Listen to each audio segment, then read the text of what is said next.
ጫተው ቆዩ አይደለም መሳይና በተለያየ መልኩ የአገሪቱ የጸጥታ ሁኔታም በከፍተኛ ደረጃ ያሽቆለቆለ የመጣበት የአማራ ክልል ብቻ ሳይሆን ሌሎችም አካባቢዎች ኦሮሚያም ትግራይም እንደዚሁም በሌሎች የኢትዮጵያ አካባቢዎች ሰሞኑን የጋምቤላን የሰማን ነው ያለነው ከጋምቤላ እንደዚሁ የደቡብ ሱዳን ሰዎች ተሰብስበው ወደ ጋምቤላ የገቡበት ሁኔታ አገሪቱ ባለቤት እንደሌላት በደንብ የታየበት አንድ አጋጣሚ ነው ማለት እንችላለን። በየቦታው ያለው ነገር አሁን ሚዲያዎችም እየዘገቡ አይደለም። ምናልባት አሁን ተራ ጉዳይ የሆነ መጣ መሰለኝ እንደዚህ አይነቱ ክስተት እንደኛ አይነቱ ሚዲያም ሰፊ ሽፋን እየሰጠበት ያለ ጉዳይ አይደለም። ምናልባት ወደ ላይ የምናነሳው እንደዚሁ አንድ የህዝብ እንደራሴ ያቀረቡት ረቂቅ ሐሳብ ትልቅ መነጋገሪያ ሆኗል።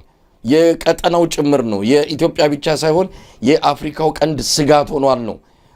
ያንን ቀጠና በማወክ ረገድ የአብይ አህመድ አገዛዝ ሚናው ከፍተኛ እንደሆነ የሚገልጽ ሰነድ ነው እንግዲህ የተዘጋጀው። ምናልባት ይሄ ከጸደቀም ለአብይ አህመድ አገዛዝ ትልቅ አደጋ ሊሆን እንደሚችል ምንም ጥርጥር የለውም። ወደ ኋላ ላይ ጊዜ ካለ እናነሳዋለን። ነገር ግን እንደዚህ አይነት ቀውስ ሀገሪቱን መቆጣጠር ያቃተው ስርዓት ይሸላለማል እርስ በርስ። እንደ ይሄ ሰውዬ ታዲያ የትኛው ቦታ ነው ኢትዮጵያውያን እንደልባቸው እንደፈለጋቸው ያለምን ስጋት ይንቀሳቀሳሉ ያለው? ስለ የትኛው ኢትዮጵያ ነው እያወራ ያለው የሚል ጥያቄ እንድናነሳ አድርጓል። መድረክ ላይ ወጡና ሁሉን ነገር ተቆጣጥረናል በእጃችን ገብቷል ይላሉ። እነሱ ግን የሚሄዱት በመኪና አይደለም፣ በሄሊኮፕተር ነው የሚሄዱት፣ በአውሮፕላን ነው። ሀገሪቱን እየተቆጣጠሩ አይደለም፣ ከእጃቸው ወጥተዋል። ምናልባትም አዲስ አበባና ዙሪያውንም በቅርቡ ሊያጡ የሚችሉበት ሁኔታ ነው ያለው። ይኸው ከወዲሁ ሸገር ከተማ ዙሪያ ምሽግ እየቆፈሩ ያሉበት ሁኔታ ነው ያለው። ስለዚህ ምናልባት ይህንን ነገር እንዴት እናየዋለን? አገዛዙ ከዕለት ወደ ዕለት የመቆጣጠር ሰላም የማስፈን አቅሙ እያነሰን የመጣው ይህን እንዴት ታየዋለህ ገለጣው? ቅድም ካልነው ጋር የሚያዝ ነው መሳይ። እኔ እንደው በጣም ቀለል ያለ ነገር ነው የሚመስለኝ። ይሄ መንግስት ጠንካራ የሆነ ምንድነው የሚባለው አምባገነናዊ የሆነ ስርዓት ለመገንባት የሚያስችል የጸጥታና ወታደር አቅም የለው። ተመቷል። ወታደሩ በየቦታው ነው እየዞረ የሚመታው መሳይ። በውስጥ ጦርነት ውስጥ የተመታ ነው። ስለዚህ ሌጂቲሜሲ የሚባለው ይሄ ቅቡልነት የሀገር ጠባቂ ነው ብሎ ህዝቡ እንዳያምን አድርጎታል በውስጥ ጦርነት እንጂ ቅድም ያልከው ሱዳን የሆነ በሱዳን የሆነ ቦታ እንደዚህ ገባ ሲባል እኮ አይከነክነውም እኮ ወታደሩ ወጥቶ ብርሃኑ ጁላው መግለጫ ይሰጥ መሰለ አሁን በሱዳን ድንበራችን ተነካ ብሎ የሚቆጭ መሰለ የለም። ውስጥ ጦርነት ውስጥ ነው የተጣደው እንደ ፖለቲከኛ። ስለዚህ ይሄ እንደዚህ አይነት ሰራዊት ይዞ ጠንካራ የሆነ አምባገነን ስርዓትን መገንባት አይቻልም። ስለዚህ እኮ ነው ይሄ ቅድም ብዙ ጊዜ የሚነሳው የዚህ አብይ አህመድ ትልቅ ችግር ይሄ መቆጣጠር በተለይ ጸጥታን በሚመለከት መቆጣጠር አልቻለም። ይሄ አቅሙ ደግሞ እየጊዜው ነው እየደከመ የሚሄደው አዲስ አበባ ዙሪያ ድረስ አሁን አዲስ አበባ ዙሪያ ሸገር አካባቢ ድረስ ምሽግ እስከ መቆፈር ድረስ እንግዲህ ሌላው በሙሉ ተበልተናል። እንደ ባለፈው ያልከው እንደ አሳድ ማለት እኮ ነው ተበልቷል። ስለዚህ አዲስ አበባ አካባቢ ምሽግን ቆፍር እስከ ማለት የሚያደርስ እንትና ያለው አንዱ ይሄ ነው። ሁለተኛው ግን የባለስልጣናቱ ንግግር በሙሉ ቋንቋቸው እኮ የተለያየ ነው። አንዱ ተቆጣጥረናል ይላል፣ ሌላው ደግሞ አገሪቱን የሽብር ምድር አድርገዋታል፣ መውጣት መግባት የማይቻልበትን ሁኔታ የፈጠሩ ሰዎች አሉ ብሎ ደግሞ ሌላው ብድግ ብሎ ይናገራል አንዱ ሚኒስቴር። ይሄ መዘበራረቅ ልክ እንደ ባቢሎን ግንብ ማለት እኮ ነው። የባቢሎን ግንብ ድሮ ምንድነው ወደ እግዚአብሔር እንደርሳለን ብሎ በትዕቢት ሰዎች ተነስተው ሲገነቡ እግዚአብሔር ከሰማይ ቋንቋቸው እንደበላለቀባቸው አሉና አንዱ የሚናገረው ሌላ ነው፣ የሚናገረው ሌላ ነው እና መጨረሻ ላይ የፈረሰው በቋንቋ አለመግባባት በመቻላቸው ነው። እና የኢትዮጵያ ባለስልጣናትን ንግግር ስናይ በሙሉ በጸጥታ ጉዳይ ላይ፣ በኢኮኖሚ ጉዳይ ላይ፣ በፖለቲካው ጉዳይ ላይ በጣም የባቢሎን ቋንቋ የበዛው እና ይሄ የስርዓት መፍረስን የሚያሳይ ነውና እኔ እንደው ብዙም አይገርመኝም መሳይ። በጣም የተደናገጠ መንግስት የሚያደርገው ነገር ነው የምናየው በሙሉ። እንግዲህ እንዲህ አይነቱ በተለይ በጸጥታ መዋቅሩ መሃል ያለው ልዩነት ነገ ከነገወዲያ እርስ በርስም የሚታኮሱበት አንዱን የሚያጠፋበት ሁኔታም አዝማሚያም እንዳለ ይነገራል።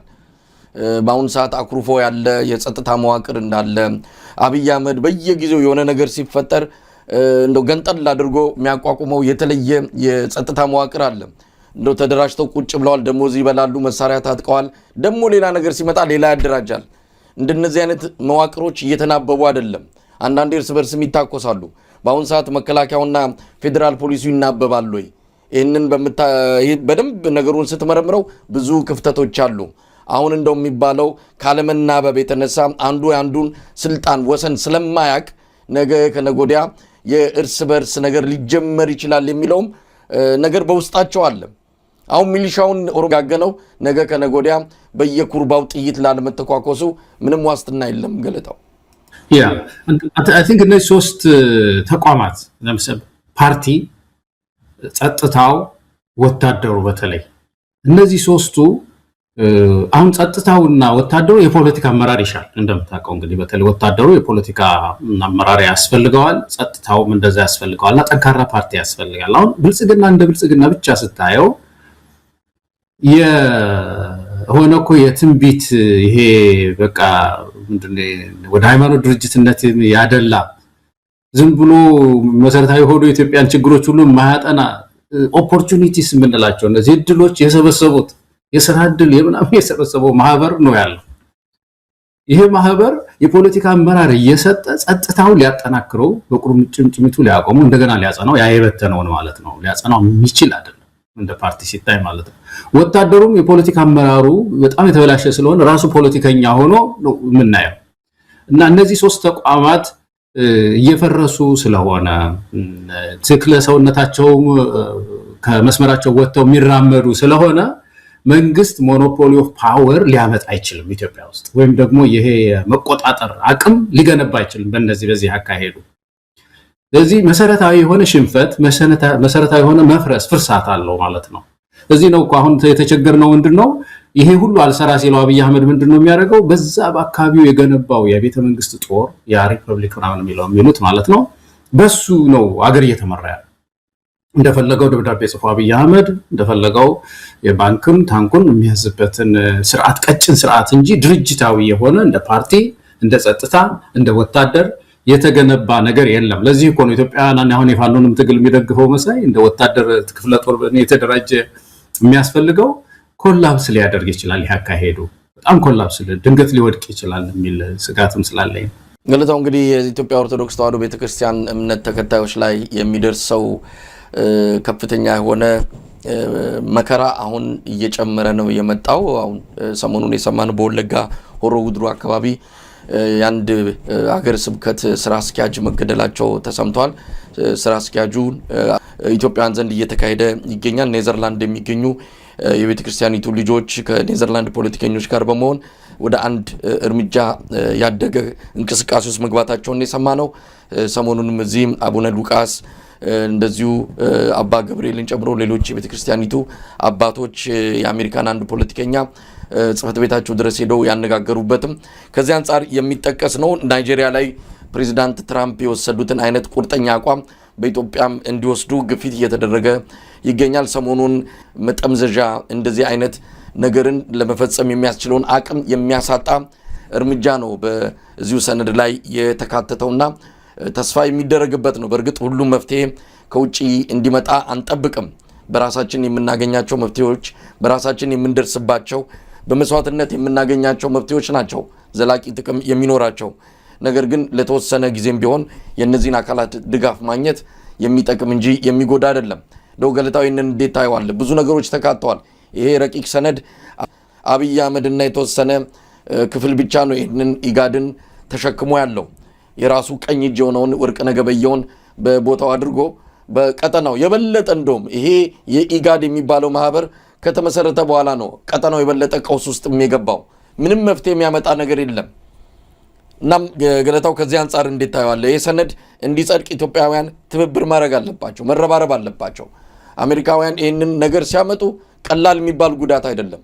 ከእርዳታ ጀምሮ ከብዙ ነገሮች አንፃር የአብይ አህመድን አቅም ማሽመድመዱ የማይቀር ነውና እዚህ ሰነድ ላይ በርትቶ በጋራ መስራት የሚጠበቅ ይሆናል። በትክክል ነው መሳይ እንዳልከው መሰረታዊ ነገር በዚህ በዲፕሎማሲ ትግል ላይ ብዙ ራሳችንን መጣል ተገቢ አይደለም የሚለው መሰረታዊ ነገር ነው። ዋናው ትግል የራሳችን ነው። ግን ዲፕሎማሲ በዚህ ዓለም ላይ በጣም አስፈላጊ ነው።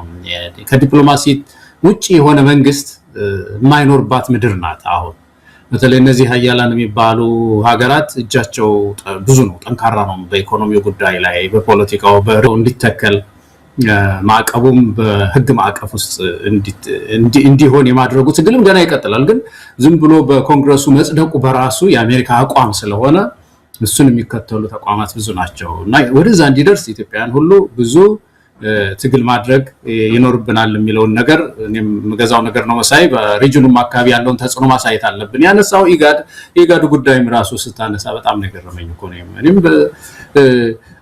ኤርትራና ሱዳን አልክ፣ ሶማሊያም ያነሳሃት እኮ ነው። ሶማሊያ አሁን ጁባ ነው አይደል? ጁባላንድ ባለፈው ምክር ቤቱ ተሰብስቦ ከሶማሊያ ጋር ከዛሬ ጀምሮ አንኖርም ራሳችንን የቻልን ሀገር ነን ብለው ምክር አጸደቁ። እንግዲህ ከሶማሊያ ውስጥ ካሉ 6 ስቴቶች 3ቱ የሉም ማለት ነው። ሶማሌላንድን ጨምሮ 3ቱ ተገንጥለዋል ማለት ነው። ሀገር ስነት ስሜት እየተሰማቸው ነው ያለው። እንግዲህ ሶማሌ 6 ስንት ሀገር ልትሆን ነው ማለት 4-5 ሀገር ልትሆን ነው ማለት ነው። ሱዳን 3 ምናምን ልትሆን ነው ማለት ነው። በየውስጣቸው ደግሞ ኢትዮጵያ ውስጥ ያለው ግጭት የታወቀ ነውና ይሄ ኢጋድ የሚባል ድርጅት ዋናው ዓላማው የተወሰኑ ህጎችን እንትን እያለ ፕሮዲዩስ እያደረገ ምንድነው ሪዞሉሽንስ ፕሮዲዩስ እያደረገ መንግስት ከመንግስት በቀጣናው ትስስር እንዲኖር ብዙ እየጣረ ሲሰራ አታየው። አስፈላጊነቱ ላይ መቼም ሁላችን እናምናለን፣ ግን ሲሰራ አታየው። በተለይ ወርቅነህ ገበየሁ ወደዛ ሲመጣ ቀድሞም የታወቀ ነበርና በቀጣናው ምንም ሊያግዝ አልቻለም። ስለዚህ ይሄ ሀገር ይህንን እያየ ይመስላል። ይህንን እንደ ዋናው ነገር ያነሳው ሪዞሉሽኑን ሁሉም ኢትዮጵያዊ ለየአካባቢው ተወካዮች የማሳወቅ ሎቢ የማድረግ ስራ መስራት ይኖርብናል የሚለውን እንደምገዛለሁ። መሳይ ገለታው እንግዲህ ሀገሪቱ በእንደዚህ አይነት ቁምስቅል ሁኔታ ውስጥ ባለችበት በኢኮኖሚውም በጸጥታውም በሁሉ ረገድ እንኳን አይደለም ለኢትዮጵያውያን ለተቀረው የዓለም ክፍልም አሳሳቢና ስጋት ውስጥ በከተተበት በዚህ ወቅት ላይ የብልጽግና ሰዎች ትሩፋት ብስራት እያሉ ስም እየሰጡ አሁን ደግሞ እንደ ፋሽን የያዙት ነገር አለ ያን ተደራርበው የመጡበት። ስለዚህ የብልጽግና ወይም የመደመር